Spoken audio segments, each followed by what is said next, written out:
এটি কণমানিৰ এক কাৰ্য দেখিলে শিয়ৰি উঠিব আপুনি।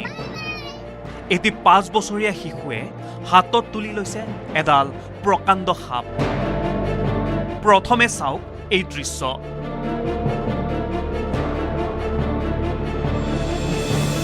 তেজপুৰৰ এটি সাহসী শিশু। শিশুটিৰ এক দুঃসাহসিক কৰ্মই আপোনাকো আচৰিত কৰি তুলিব। শিশুটি হৈছে শোণিতপুৰ জিলাৰ ৰাজসৌৰভ বৰকটকী। শিশুটিয়ে প্ৰায় 4 বছৰ বয়সৰ পৰাই পিতৃৰ পৰা লৈছে সাপ উদ্ধাৰ কৰাৰ প্ৰশিক্ষণ। বৰ্তমান সাপলৈ ভয় নকৰা কণমানি ৰাজসৌৰভে অনায়াসে ধৰিব পাৰে সাপ।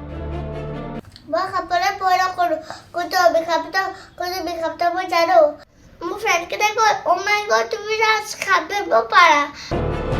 বৰ্তমান ৰাজসৌৰভে সাপ উদ্ধাৰ কৰা কাৰ্য দেখি সকলো স্তম্ভিত হৈ পৰিছে। অতি কম বয়সতেই সাপ উদ্ধাৰৰ ক্ষেত্ৰত আগবাঢ়ি আহিছে ৰাজসৌৰভ। শোণিতপুৰৰ ৰাজসৌৰভ বৰকটকীয়ে মাত্ৰ 4 বছৰ বয়সৰ পৰাই সৰ্প উদ্ধাৰৰ এক সাহসী অভিযান আৰম্ভ কৰিছে। কম বয়সতেই এনে কাম কৰি বহু লোকৰ প্ৰশংসা লাভ কৰিছে শিশুটিয়ে। ৰাজসৌৰভে সাপ দেখিলেই সুৰক্ষিতভাৱে সাপ উদ্ধাৰ কৰি জংঘলত এৰি দিয়াৰ চেষ্টা কৰে। কেৱল সাপ উদ্ধাৰ কৰাই নহয়, মানুহৰ মাজত সাপ সম্পৰ্কে থকা ভুল ধাৰণা দূৰ কৰাৰ ক্ষেত্ৰতো সজাগতা সৃষ্টি কৰি আহিছে। হস্পিটেল যাব লাগিব, এণ্টিবায়'টিক ল'ব নালাগে, বেজী ল'ব নালাগে, কি ল'ব লাগে? একো ল'ব নালাগে। এইটো বিষাক্ত হয়, বিষাক্ত খাব পাৰিব নহয়। Thank U.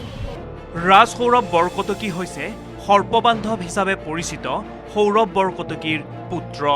পিতৃৰ পথ অনুসৰণ কৰি ৰাজসৌৰভেও সাপ উদ্ধাৰ কাৰ্য আৰম্ভ কৰিছে। বৰ্তমান পিতৃ সৌৰভ বৰকটকীয়ে কণমানি পুত্ৰ ৰাজসৌৰভকো বিভিন্ন ঠাইত সাপ উদ্ধাৰ কৰিবলৈ লৈ যায় আৰু বিজ্ঞানসন্মতভাৱে সাপ উদ্ধাৰৰ প্ৰশিক্ষণ দিয়ে। কোনটো বিষাক্ত মই জানো, আৰু বিষাক্তকেইটা মই সৰু হোৱাৰ পৰা ধৰিম আৰু বিষাক্তকেইটা মই ডাঙৰ হোৱাকৈ ধৰিম। এই কণমানি সৰ্প উদ্ধাৰকাৰী ৰাজসৌৰভৰ এই সাহসিক কামে এতিয়া বিশেষ চৰ্চা লাভ কৰিছে।